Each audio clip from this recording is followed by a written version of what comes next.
अस्सलाम वालेकुम नाज़रीन, आपको मैं अपने चैनल पुल और खुशबू में खुश आमदीद कहती हूँ। नाज़रीन, आज की इस वीडियो में मैं आपको बताऊँगी कि हज़रत अय्यूब अलैहिस्सलाम का इम्तहान और आपका सब्र। तो वीडियो का आगाज़ करते हैं। हज़रत अय्यूब अलैहिस्सलाम हज़रत इसाक अलैहिस्सलाम की औलाद में से हैं और इनकी वालदा हज़रत लूत अलैहिस्सलाम के ख़ानदान से हैं। अल्लाह ने आपको हर तरह की नेमतों से नवाजा था, हुस्ने सूरत भी और मालो औलाद की कसरत भी। बेशुमार मवेशी और खेत और बाग वगैरह के आप मालिक थे। जब अल्लाह ने आपको आजमाइश और इम्तहान में डाला तो आपका मकान गिर पड़ा और आपकी तमाम औलाद इसके नीचे दब कर मर गई और तमाम जानवर, जिसमें सैकड़ों ऊँट, हज़ारों के हिसाब से बकरियां, सब मर गए। तमाम खेत और बागात भी बर्बाद हो गई, गर्ज आपके पास कुछ भी बाकी ना रहा। आपको जब इन चीज़ों की हलाकत और बर्बाद होने की खबर दी जाती तो आप हमदे इलाही करते और शुक्र बजा लाते थे और फरमाते थे कि मेरा क्या था, क्या है, जिसका था उसने ले लिया। जब तक उसने मुझे दे रखा था मेरे पास था, जब उसने चाहा ले लिया। मैं हर हाल में उसकी रज़ा पर राज़ी हूँ। इसके बाद आप बीमार हो गए, आपके जिस्म मुबारक पर बड़े बड़े आबले पड़ गए।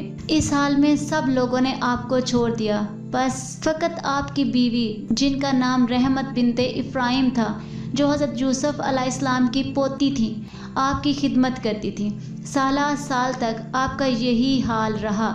आप आबलों और फोड़ों के ज़ख्मों से बड़ी तकलीफ़ में थे। आमतौर पर लोगों में मशहूर है कि आपको कोढ़ की बीमारी हो गई थी। चुनाचे बाज़ गैर मोतबर किताबों में आपके कोढ़ के बारे में बहुत सी गैर मोतबर दस्ताने भी तहरीर हैं, मगर याद रखें कि ये सब बातें बिल्कुल गलत हैं। हरगिज़ आप या कोई नबी भी कभी भी कोढ़ और जज़ाम की बीमारी में मुब्तला नहीं हो सकता, इसलिए कि ये मसला मुत्तफ़िक़ अलैह है कि अंबिया अलैहिस्सलाम का तमाम इन बीमारियों से महफूज रहना ज़रूरी है, जो अवाम के नज़दीक बाइस नफ़रत और हकारत हैं, क्योंकि अंबिया अलैहिस्सलाम का ये फ़र्ज़ मनसबी है कि वो तबलीग और हदायत करते रहें। तो ज़ाहिर है कि जब अवाम इनकी बीमारियों से नफ़रत करके इनसे दूर भागेंगे तो भला तबलीग का फ़रीज़ा कैसे अदा हो सकेगा।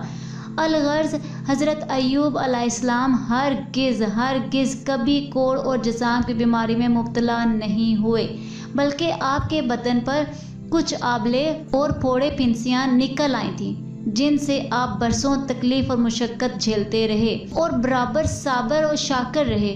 फिर आपने हुक्म इलाही अपने रब से यूं दुआ मांगी, अन्नी मस्सानी या दुर्रु अंता अरहमुर राहिमीन, यानी बेशक मुझे तकलीफ़ पहुंची है और तू सब रहम करने वालों से बढ़कर रहम करने वाला है। जब आप खुदा की आजमाइश में पूरे उतरे और इम्तहान में कामयाब हो गए तो आपकी दुआ कबूल हुई और अरहमुर राहिमीन ने हुक्म फरमाया कि है अय्यूब अलैहिस्सलाम, अपना पाँव ज़मीन पर मारो।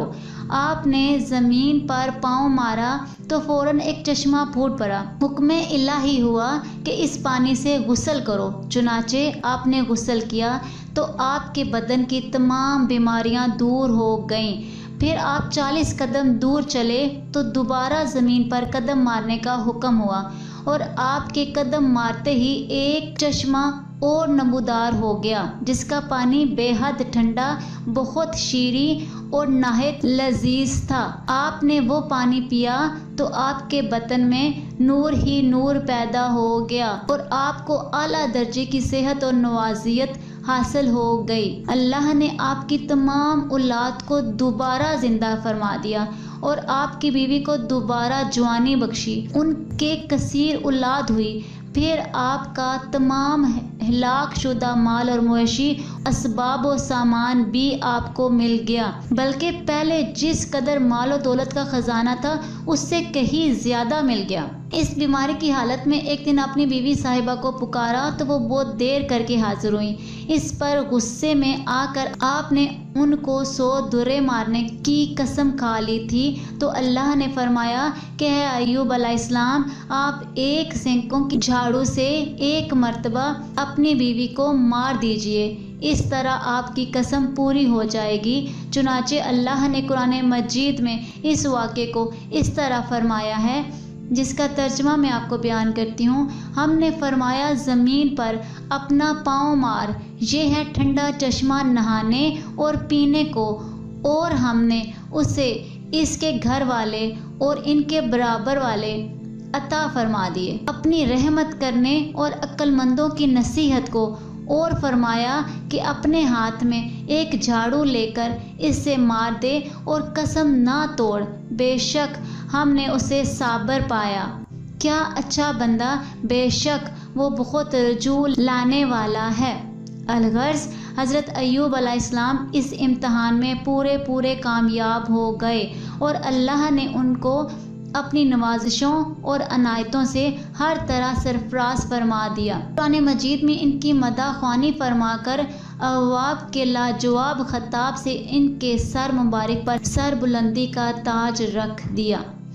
حضرت ایوب علیہ السلام کے اس واقعہ امتحان میں ہمیں یہ ہدایت ملتی ہے کہ اللہ کے نیک بندوں کا بھی خدا کی طرف سے امتحان ہوا کرتا ہے، اور جب وہ امتحان میں کامیاب اور آزمائش میں پورے اترتے ہیں تو خداوند قدوس ان کے مراتب و درجات میں اتنی اعلیٰ سربلندی عطا فرما دیتا ہے کہ کوئی انسان اس کو سوچ بھی نہیں سکتا۔